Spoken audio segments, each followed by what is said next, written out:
Bienvenidos, queridos estudiantes. Deseo se encuentren bien. Les habla su maestra Rubí Lorenzo Corsino. Un abrazo desde la distancia. Es un placer para mí estar con ustedes en otro día más de clase. Para dar inicio al día de hoy, vamos a dar las gracias a Dios por este nuevo día que nos concede y a pedirle que nos brinde la sabiduría necesaria para desarrollar los contenidos del día. La clase anterior fue muy interesante. Conocimos el concepto de la figura geométrica triángulo, sus elementos y sus tipos. Además, conocimos el teorema fundamental del triángulo, el cual nos indica que la sumatoria de las medidas de los ángulos anteriores de un triángulo es igual a 180. Por otra parte, conocimos los elementos que componen un triángulo. Verificamos que como número 1 tenemos los vértices, como número 2 los lados y como número 3 los ángulos. Gracias a la imagen, la cual podemos ver en pantalla, conocimos y pudimos observar dónde se ubican en un triángulo cada uno de estos elementos. Por otra parte, conocimos que los triángulos se clasifican dependiendo de dos factores, según sus lados y según sus ángulos. Según sus lados, los triángulos pueden ser equilátero, isósceles y escaleno. Según sus ángulos pueden ser rectángulo, acutángulo y obtusángulo. En el día de hoy vamos a continuar trabajando con el teorema fundamental del triángulo y sus aplicaciones. Para esto, hoy vamos a tener diferentes casos en los cuales los vamos a aplicar. Acompáñenme. Como caso número 1, de un triángulo cualquiera sabemos que tiene un ángulo de 35 grados y otro de 83 grados. Entonces, el tercer ángulo mide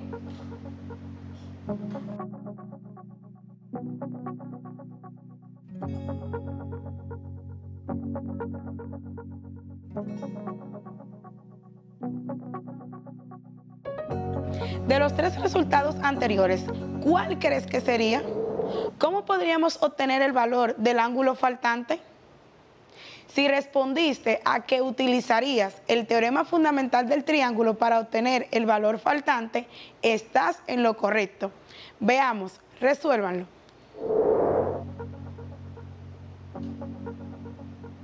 Vamos a ver ahora si los resultados que ustedes obtuvieron son parecidos a estos. Para realizar este caso debemos seguir los siguientes pasos. Si planteamos nuestro problema por vías del teorema fundamental del triángulo, tenemos A más B más C es igual a 180 grados. Sustituyendo el valor de cada ángulo conocido, tendremos 83 grados más 35 grados más X, que sería nuestro ángulo desconocido, igual a 180 grados. Luego procedemos a despejar el ángulo no conocido. Para esto, pasamos los valores del primer miembro con el signo contrario al segundo miembro y obtendremos lo siguiente. X es igual a 180 grados menos 83 grados menos 35 grados. Esto nos dará como resultado, luego de realizar las operaciones de lugar, que X es igual a 62 grados. Esto nos indica que el ángulo desconocido que tenemos en nuestro triángulo, que en este caso es el ángulo B, tiene un valor de 62 grados. Vamos a proceder con el caso número 2. Dos ángulos interiores de un triángulo miden 70 grados y 50 grados. ¿Cuánto mide el tercer ángulo? ¿Cómo obtendríamos el valor del ángulo faltante? Planteamos nuestro problema por vías del teorema fundamental del triángulo, entonces obtendríamos A más B más C es igual a 180 grados. Sustituyendo el valor de cada ángulo conocido, tendremos 70 grados más 50 grados más X es igual a 180. Procedemos entonces a pasar del primer miembro al segundo con el signo contrario. X es igual a 180 grados menos 120 grados. 120 es el resultado de sumar 70 más 50. Esto nos dará como resultado, luego de realizar las operaciones de lugar, 60 grados. Entonces, el valor de nuestro ángulo C que es nuestro ángulo desconocido, es de 60 grados. Continuemos con nuestro tercer caso. En nuestro caso número 3 obtendremos el siguiente triángulo, el cual nos indica que el ángulo A es el desconocido, el ángulo C tiene un valor de 60 grados y el ángulo B un valor de 50. Veamos. Cuando planteamos nuestro problema por vías del teorema fundamental del triángulo, tenemos A más B más C es igual a 180 grados. Luego pasamos a sustituir el valor de cada ángulo conocido y obtendremos 60 grados más 50 grados más X es igual a 180 grados. En donde, cuando pasamos a despejar la X, pasamos los datos del primer miembro al segundo miembro con los signos contrarios.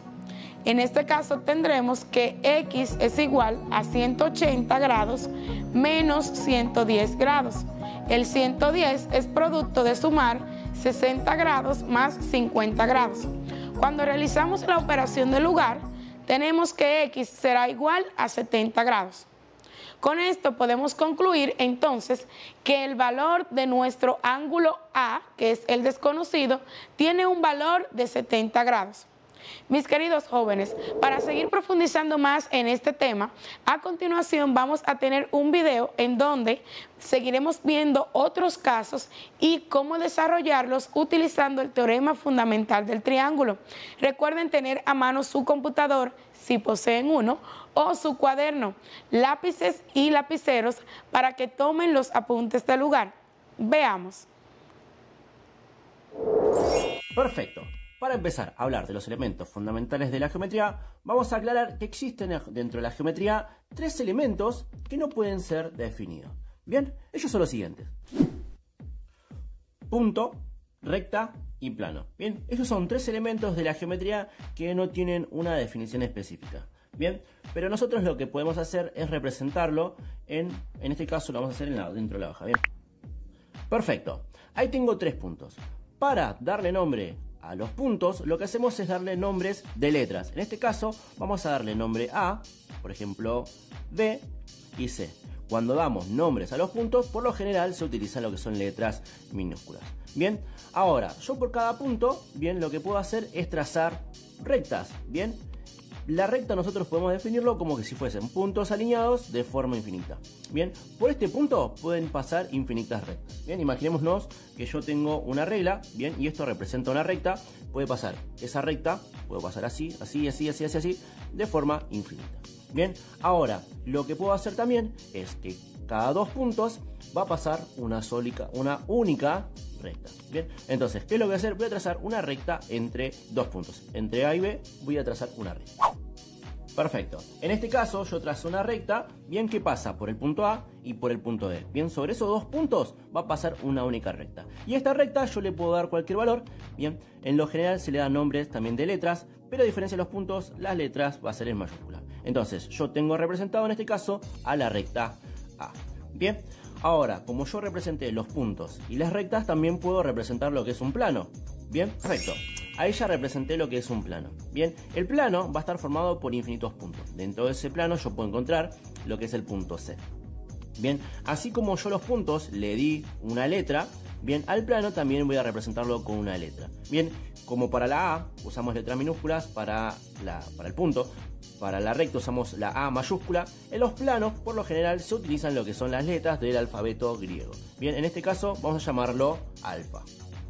Bien, y en este caso entonces alfa va a representar lo que es el plano. Entonces, para marcar el punto, nosotros vamos a tener lo que es A, B y C. Bien, va a ser el punto A, B y C, recuerden en minúscula. La recta vamos a llamarla A en mayúscula. Bien, y lo que es el plano vamos a llamarlo alfa. Bien, estos son elementos de la geometría que no tienen una definición justamente exacta. Bien, ahora yo puedo tener lo que llama la recta. Bien, vamos a trazar una recta. Bien, perfecto. Ahí yo lo que hice es trazar una recta. ¿Qué característica tiene la recta? Bien, que la recta se extiende tanto al infinito en ese sentido y hacia el infinito en el otro sentido. Por lo tanto, no tiene ni principio ni fin. Bien, entonces, Va a ser un conjunto infinito ya que tiene puntos infinitos hacia un sentido y hacia el otro. No tiene ni principio ni final. Ahora imagínense que yo a esta recta la corto, ¿bien? Y me va a quedar cortada en un punto. Bien, ese resultado, lo que yo voy a tener como resultado final, va a ser una semirrecta. Bien, entonces, una vez que yo corto la recta en un segmento, en una parte, bien, me va a quedar como resultado lo que es una semirrecta. ¿Cuál es la diferencia con la recta? Es que en este caso la semirrecta tiene un principio, bien, pero no tiene un final. En este caso, para poder hablar de la semirrecta, yo lo que tengo que hacer, bien, es indicar dos puntos. Bien, sería, vamos a poner, por ejemplo, al inicio, llamamos O, y después tengo otro punto que llamamos C. Bien, ¿para qué hacemos eso? Para indicar que es una semirrecta OC. Bien, sería una semirrecta OC. Bien, se representa de esa manera. Bien, O me indica lo que es el principio y C es un punto por donde pasa la recta. Como es infinito, no importa que sea al principio, a la mitad o en cualquier momento. Bien, ahora, si yo hubiese puesto CO, bien, sería la semirrecta con principio en C y que pasa hacia el otro sentido. Bien, ¿qué característica tiene? Que son infinitas, porque tiene un principio y después se extiende hasta el infinito. Bien, pero que tiene un principio, pero no tiene un final. Bien, y ahora imagínense que yo a la semirrecta, bien, voy a hacer un corte. Bien, tengo el comienzo en O y en donde está el punto C lo voy a cortar. Bien, ¿qué voy a obtener como resultado? Lo que llamamos segmento. Perfecto. Entonces, si yo corto a la semirrecta, corto un fragmento, lo que voy a tener como resultado es un segmento. Bien, ¿qué característica tiene el segmento? Es que ya es un conjunto finito. Bien, tiene un principio, tiene un final.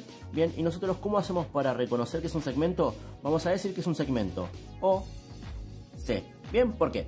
Porque tiene un principio en O y tiene un C. ¿Cómo remarcamos que es un segmento? Se le escribe una línea. Bien, ahora, a diferencia de la semirrecta, tenía una flecha indicándome dónde tendría el principio y el final. Si yo tengo la recta es una recta A. Bien, podemos parar los dos lados. Bien, ¿qué característica tiene? Es un conjunto finito, bien, tiene puntos, no son infinitos como los anteriores, bien, tiene un principio, tiene un final, y la característica que tiene es que se puede medir y se puede comparar. Perfecto, entonces, ¿qué característica tiene? Tiene un principio, tiene un final, bien, se puede medir y se puede comparar con otro segmento. Bien, estas son las características de una recta, una semirrecta y un segmento. Bien, y ahora veamos qué es lo que sucede, bien, si yo tomo a dos rectas. Bien, perfecto. Para empezar a hablar de las posiciones relativas de dos rectas, bien, lo que vamos a hacer es comparar, bien, a dos rectas, qué es lo que sucede, cómo se clasifican. Bien, entonces, si yo tengo dos rectas, primero lo que tenemos que ver es si pertenecen al mismo plano o no. Bien, en este caso vamos a tener lo que son rectas coplanares y rectas alabeadas. Bien, entonces, cuando son coplanares pertenecen al mismo plano, cuando son alabeadas pertenecen a planos distintos. Bien, ahora, ¿qué es lo que puede suceder con rectas que son coplanares? Puede pasar dos cosas, bien, que se intersecten o que no. Perfecto, si las rectas no se cortan, bien, no se intersectan, las vamos a llamar rectas no secantes, y si se tocan en un punto, si tienen algún punto de intersección, las vamos a llamar secantes. Bien, dentro del grupo de las rectas no secantes, bien, están las rectas más famosas que conocemos, son las rectas paralelas. Perfecto, y dentro del grupo de las secantes vamos a ver dos tipos de rectas. Bien, van a estar lo que son las rectas oblicuas y lo que son las rectas perpendiculares. Bien, entonces, ¿cuál es la diferencia entre rectas oblicuas y perpendiculares? Es que las rectas perpendiculares van a formar ángulos de 90 grados y las rectas oblicuas no van a formar rectas de 90 grados. Bien, entonces, ¿qué es lo que vamos a hacer ahora? Vamos a representar cada uno de los tipos de rectas que existen, tanto las rectas paralelas, oblicuas, perpendiculares y las rectas alabeadas. Bien, bien, perfecto. Yo en este caso lo que voy a usar para representar rectas paralelas, usé un cubo. Bien, ¿por qué usé un cubo? Porque vamos a determinar, bien, en un cubo que tenemos 6 planos. Tengo el plano de adelante, bien, podríamos decir el plano de adelante, los planos laterales y lo que es la cara de atrás, que lo podemos tomar como otro plano. Bien, en este caso, como son rectas coplanares no secantes, son las rectas que no se cortan. ¿Cómo podría determinar eso dentro de un cubo? Bien, podría decir que son las aristas del cubo. Bien, bien, en este caso yo puedo determinar dos rectas, bien, que sean A y B, Entonces, voy a tener dos rectas que son paralelas. ¿Por qué? Porque no se van a tocar en ningún punto. Si yo las extiendo hasta el infinito, nunca se van a llegar a tocar. Bien, ¿y cómo se representan rectas paralelas? Bien, yo puedo decir que la recta A, bien, es paralela con la recta B. Bien, ahora vemos qué es lo que sucede con las rectas oblicuas. Perfecto, en este caso vamos a hacer lo mismo, utilizamos un cubo para poder representarlo y las rectas oblicuas tienen la característica que son dos rectas que se cruzan en un mismo plano, bien, y que a diferencia de las rectas, bien, se van a cruzar, pero van a formar un ángulo, bien, pero que no va a ser de 90 grados. Bien, podría tomar como base una arista, en este caso tengo la recta A, y ahora lo que tengo que hacer es simplemente trazar otra recta que la cruce. Bien, en este caso lo que hice fue trazar la diagonal del cuadrado para representar lo que es la recta B. Bien, entonces yo tengo dos rectas A y B, bien, en donde para poder representar yo voy a decir que la recta A, bien, es oblicua con la recta B. Bien, ahora, ¿qué es lo que vamos a hacer? Siguiendo, como ya encontré las rectas oblicuas, bien, vamos a ver qué es lo que sucede si las rectas cuando se cruzan forman ángulos de 90 grados. Bien. Perfecto, en este caso hacemos lo mismo, tomo un cubo como de referencia y entonces lo que vamos a hacer es buscar rectas perpendiculares, son rectas que se van a cruzar y además van a formar ángulos de 90 grados. Bien, ¿qué es lo que vamos a tomar de ejemplo? Vamos a tomar una arista, bien, y para buscar su recta perpendicular tengo que buscar una recta que sea una que forme un ángulo de 90 grados. Bien, hay infinitas rectas, bien, en este caso yo lo que voy a hacer es tomar la otra arista del cubo para usar el ángulo. Bien, trazo una recta B, entonces la recta A va a ser perpendicular con la recta B. ¿Qué característica tienen las rectas perpendiculares? Es que forma cuatro ángulos de 90 grados. Bien, va a pedir 90 grados, 90 grados, 90 grados y 90 grados. Bien, y si yo lo quiero representar, vamos a decir que la recta A es perpendicular, bien, como si fuese una T invertida, a la recta B. Bien, estos son los tres casos, bien, de rectas, lo que son paralelas, oblicuas y perpendiculares. Bien, ¿qué característica comparten? Es que son parte del mismo plano. Imaginémonos, bueno, por último, ¿qué es lo que hubiese sucedido si fuesen rectas pertenecientes a planos distintos? De la siguiente manera. En este caso, usamos un cubo, bien, y como son rectas alabeadas, bien, va a ser una recta que pertenece a un plano, bien, y la otra va a pertenecer a otro. Bien, ¿cómo puedo representar esto yo? Lo que voy a hacer es una recta que pertenezca a una de las caras del cubo, bien, en este caso voy a elegir una de las aristas, por ejemplo, ¿no? Bien, en este caso pertenece a uno de los planos, y por último lo que voy a hacer es trazar otra recta que pertenezca a otro plano distinto. Bien, en este caso voy a trazar uno que pertenezca al plano lateral. Bien, perfecto. ¿Qué fue lo que hice entonces? Tracé una recta que pertenece a un plano, en este caso pertenece al plano frontal, por el otro lado tracé una recta que pertenece al plano lateral del cubo.